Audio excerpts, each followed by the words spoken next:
One more time. It is finished. All right, you can open your eyes.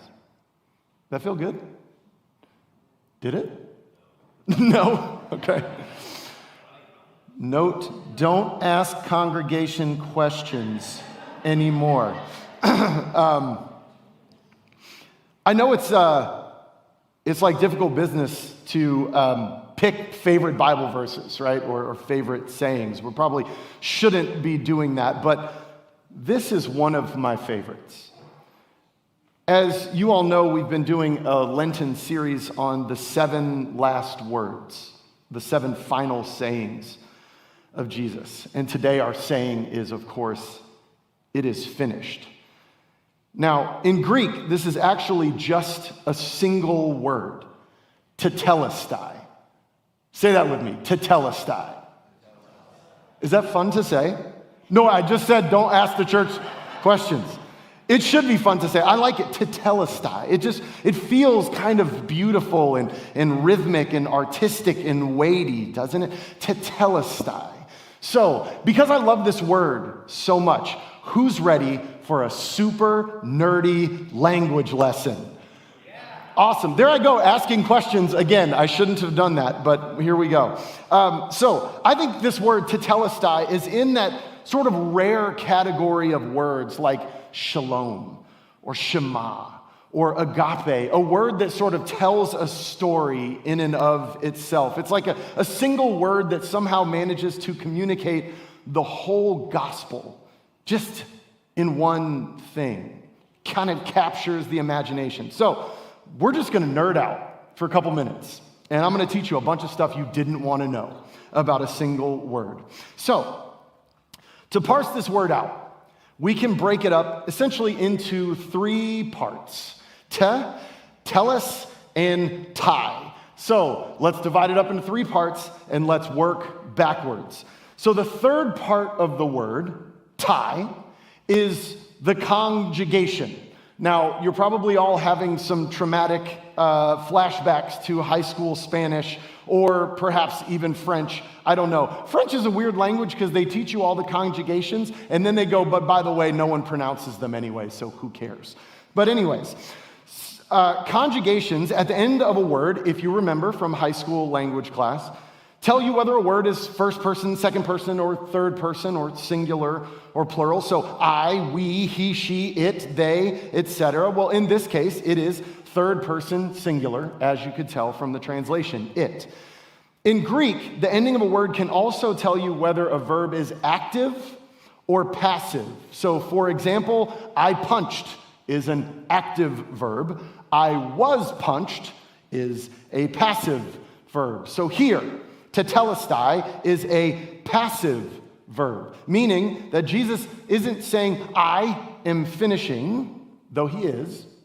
He's saying, it is finished, or it is being finished. The focus, the point is on the thing being finished, not on him.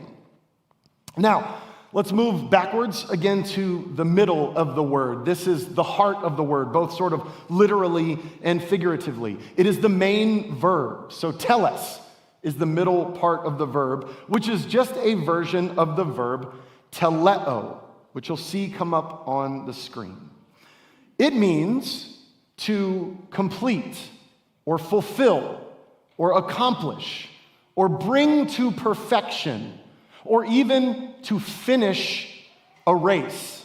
So in 2 Timothy 4:7, when Paul says, I have fought the good fight and I have finished the race, the verb he's using there is teleo. He's saying he teleoed the race. In Hebrews 12:2, when the author calls Jesus the author and perfecter of our faith, the perfecter is the teleoer of our faith. Again, the same word. So, finish the race, perfect something, complete something. Teleo is not just about something coming to an end, it's about completing, perfecting, making something whole and finished in that way. In that way, in fact, it probably has some connection to the Hebrew word that we talk about fairly frequently, shalom, which we translate as peace, but really more accurately means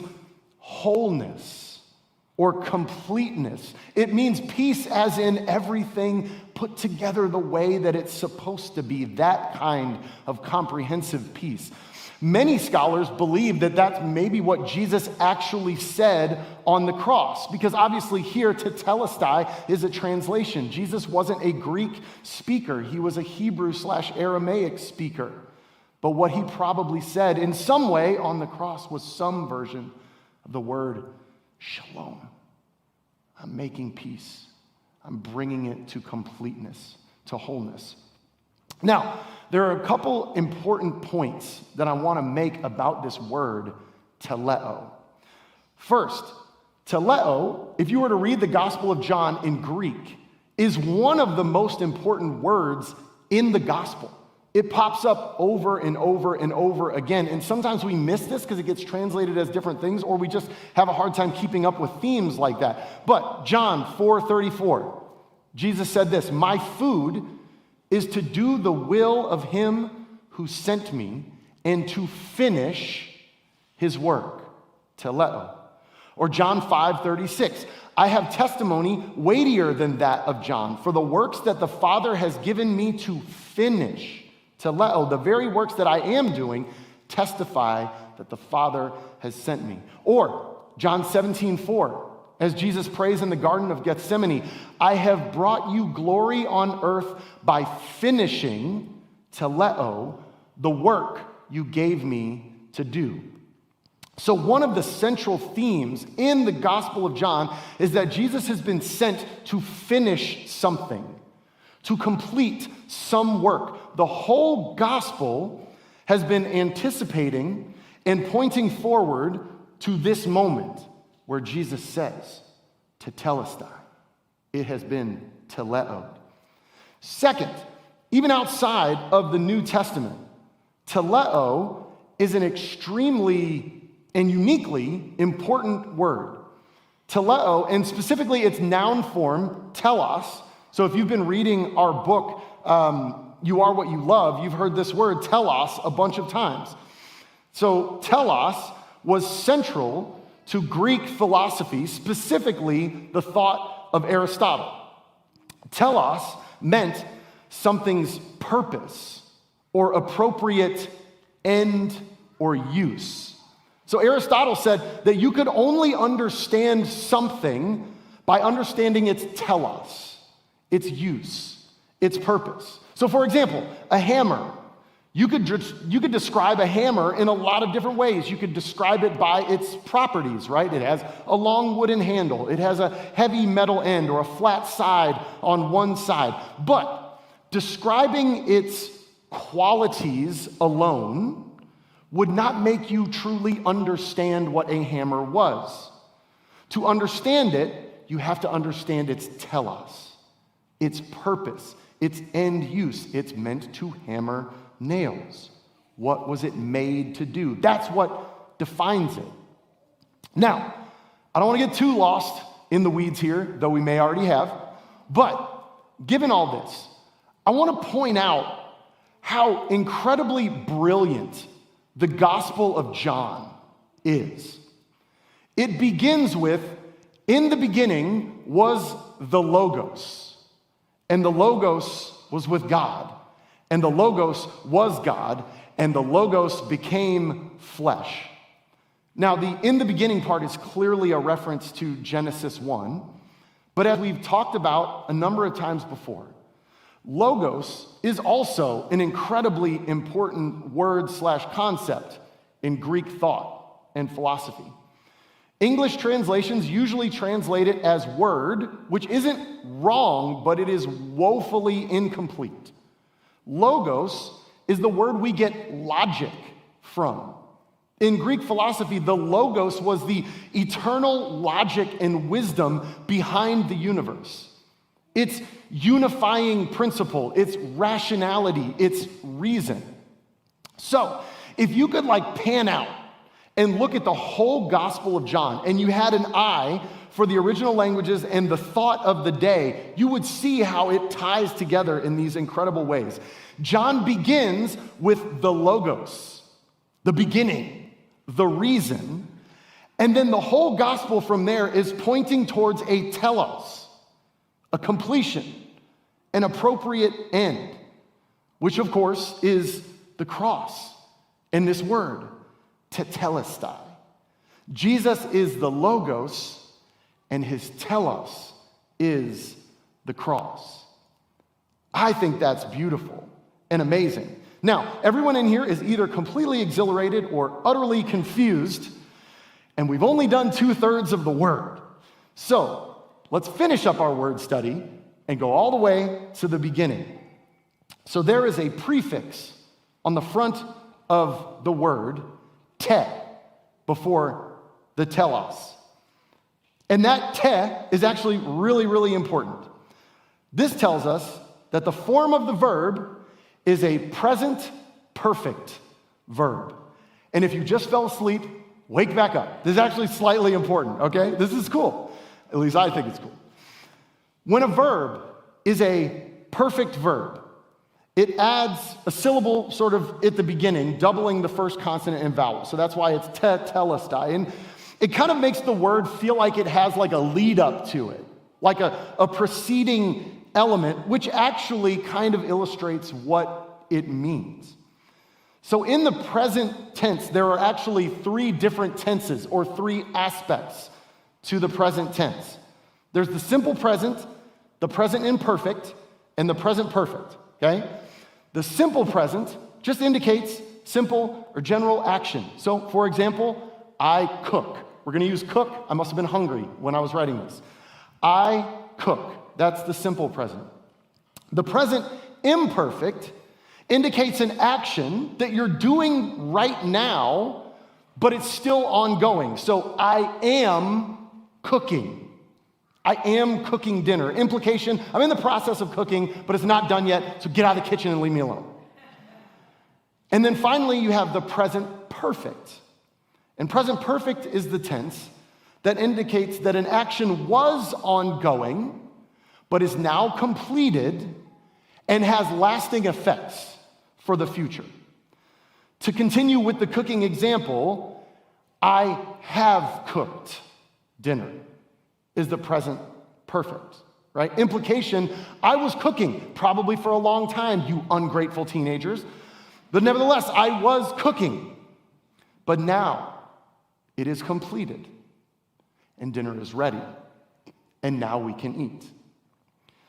So none of the other uses of teleo in the Gospel of John are in this particular construction, are perfect, which means this is intentional. It is purposeful. Now here's why this matters. First, it means that the work that Jesus is finishing here on the cross is part of a process. It's part of a long process. It's a work that God has been doing for a very long time. It's not a light switch. It's a culmination, a conclusion.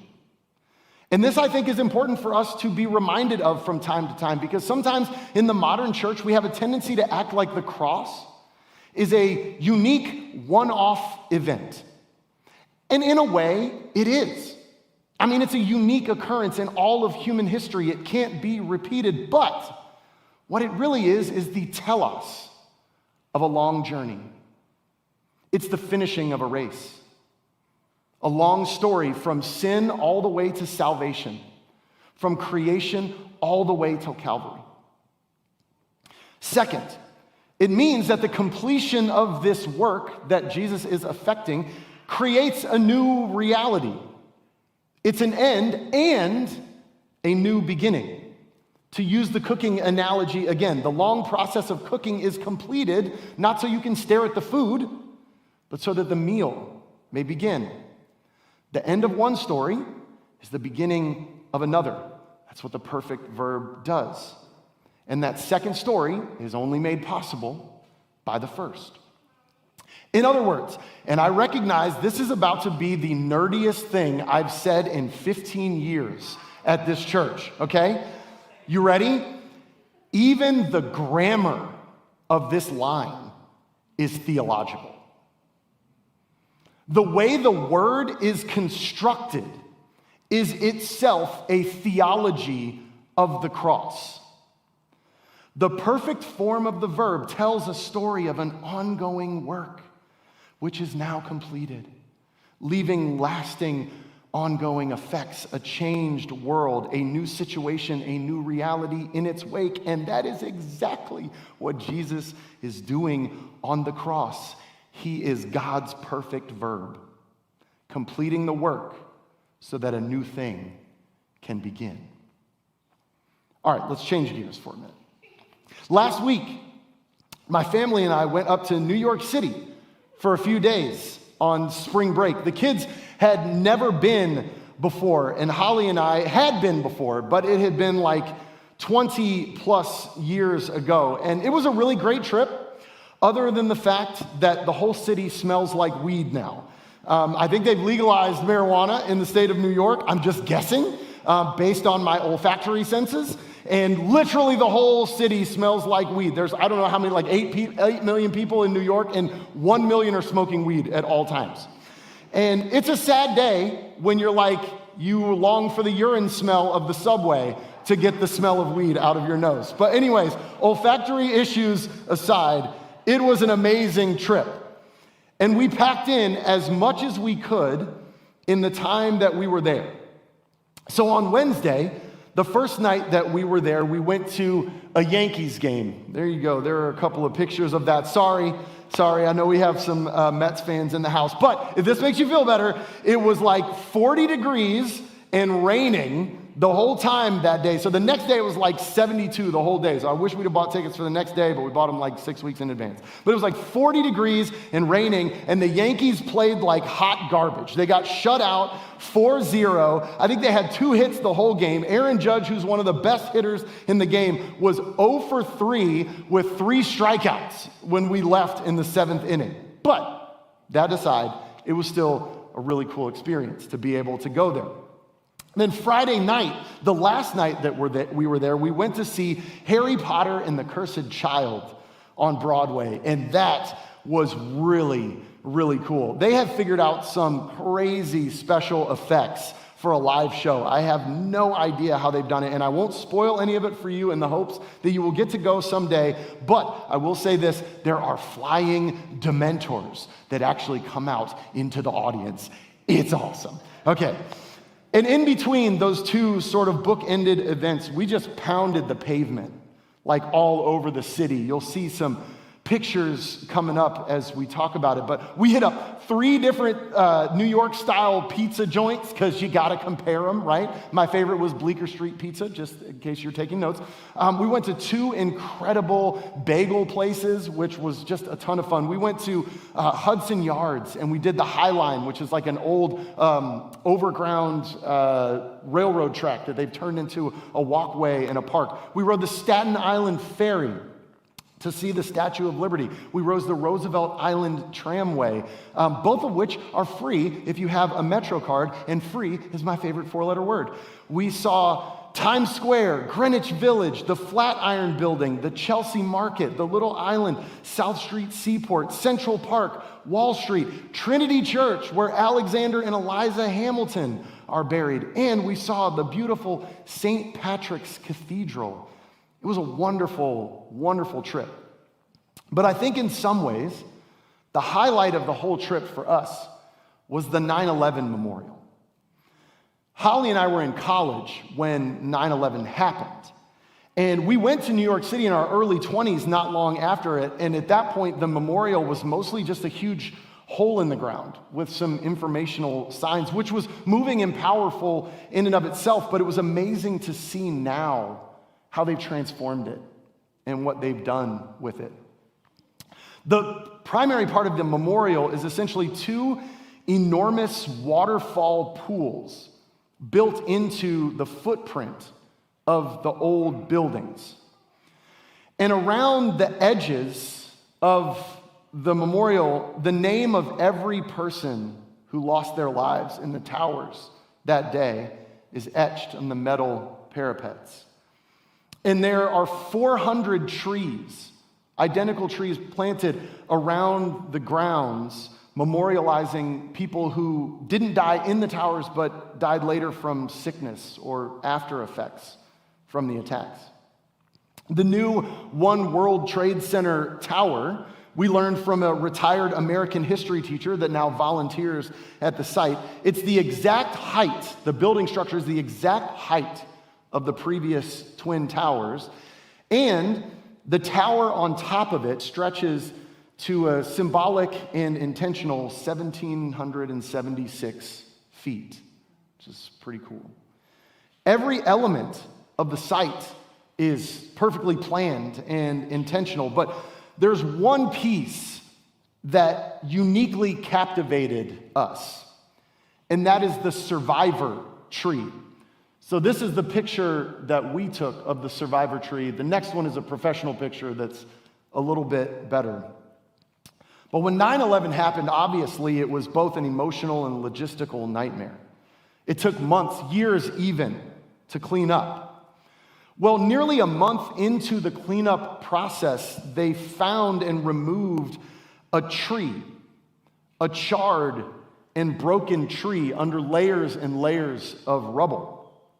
And they were going to just dispose of it, but someone there saw it and noticed that at least part of the tree somehow appeared to still be alive. So they dug it out from the rubble and decided to try to preserve it. The Department of Parks and Recreation took the tree and moved it to another site and replanted it and tried to nurse it back to health. And it survived and began to thrive again. And in 2010, 9 years after the attack, and within a year of the official opening of the new memorial in the park, the tree was returned to its home in the center of the memorial square, a symbol of the old and the new, death and new life. And even more interesting, I found, is that from 2013 to 2023, New York City would take saplings from the survivor tree and give them to other towns and cities where tragedies had taken place. So, Newtown, Las Vegas, when the shooting took place there, Boston, when the Boston Marathon bombing took place. And it would give them as signs of solidarity and hope. So there are at least 30 pieces of the survivor tree out there in other places, planted in other towns and cities, growing, expanding new life. Also, something I find really interesting, the tree itself just happens to be a Callery pear tree, which, like the Bradford pear trees here in Raleigh, bloom early in spring, before anything else comes back to life. So as you can see in that picture, after the dead of winter, while all the surrounding trees are still somewhat barren, the survivor tree bursts into life.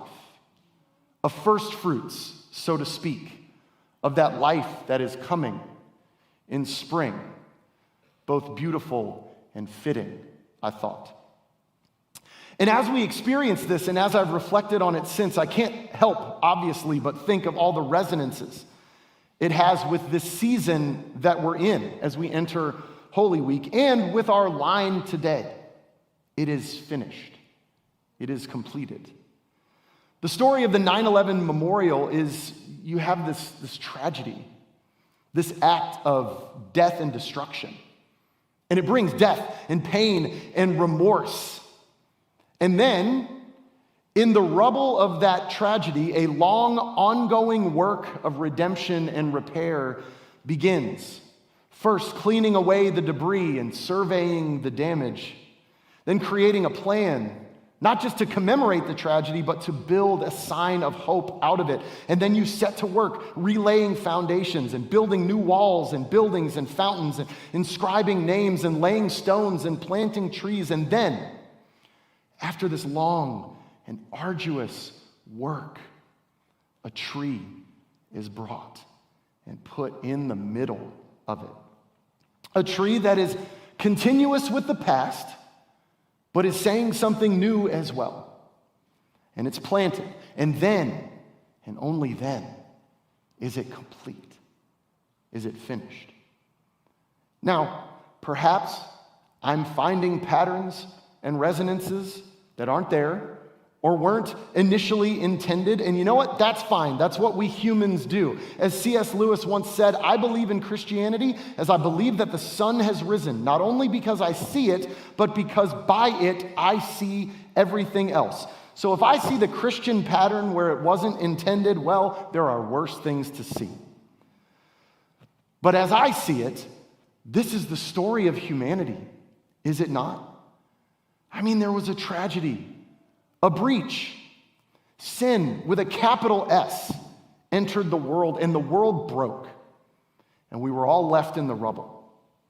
And then an arduous, centuries-long work began, a work to heal and repair and redeem. And as the work was being done, it seemed to become more clear and more intimate and more personal along the way. It took on greater and greater definition. And then, when all the other pieces had been put in place, a tree was brought and placed in the middle of it all, and the work was finally finished, brought to its beautiful completion. And as with the survivor tree, the completion was not an end per se, but a new beginning.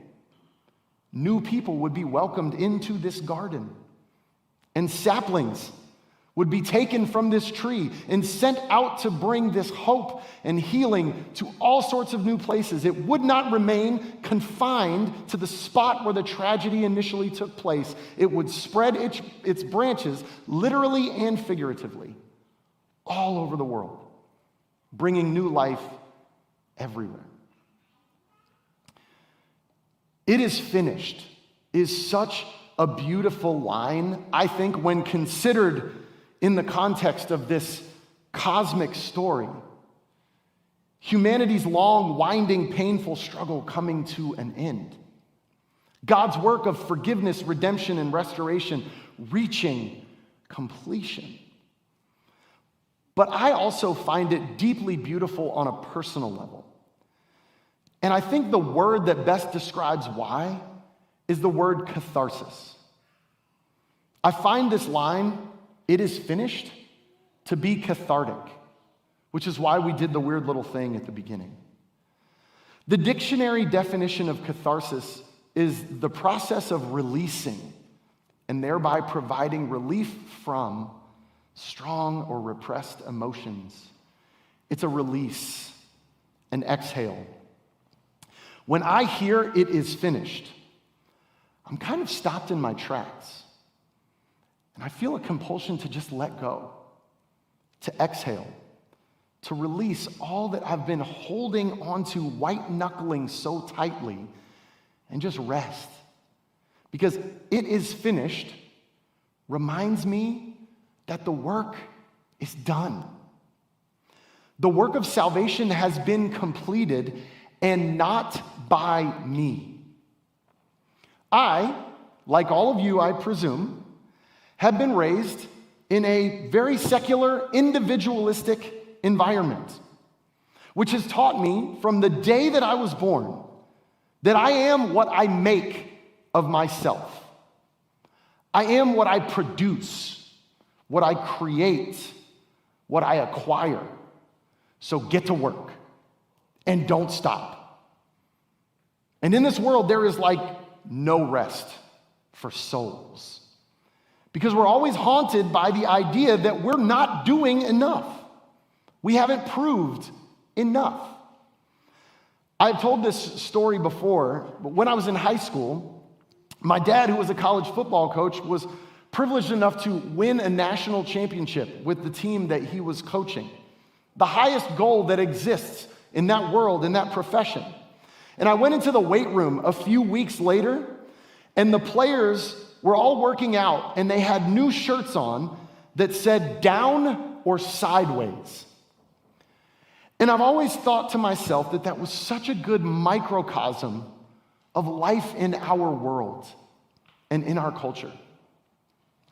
In our world, the work is never finished. We spend our lives thinking, if I could just get there, I will be complete. If I can just do that, it will be finished. And then we get there, and it's not. And we're not. There's always more work to do. Every achievement begets another goal. Every win brings fear of the next potential loss. You would think that achievement begets security, but it doesn't. It breeds more insecurity. There is no destination. We always have to work and strive and struggle. And we're told that it all depends on us. It's all about control and mastery and dominion. And then, in this one word, tetelestai, we are reminded that all of that nonsense is an illusion, a self-defeating idol, a hamster wheel prison we have created for ourselves. It has been completed. It has been finished. It is already done. In many ways, our faith is antithetical to the modern world that you and I have been raised in, because it's not all about us. It's actually not about us at all. It's not about what we do. It's about what's been done for us. The word we translate as grace, charis, is also the word that charity comes from. You and I, folks, are charity cases. And when I get over myself, I see how wonderful that is. My sins are forgiven. I am loved. I am embraced, not because of anything I've done or can do, but because of what Jesus did. My only job is to respond to that the best way I can, to live my life infected by the wonder of that story. And in that, I can finally rest and find some peace. The struggle can be released because it is already finished. Perhaps this week, as you go through Holy Week and you feel the oppressive burdens of our world weighing down on you, maybe it is finished can be a little running prayer or mantra for you, or even tetelestai if you're feeling kind of Greek. Am I good enough? It is finished. Am I accomplishing enough? It is finished. Am I the perfect parent? It's finished. It's finished. Let's pray.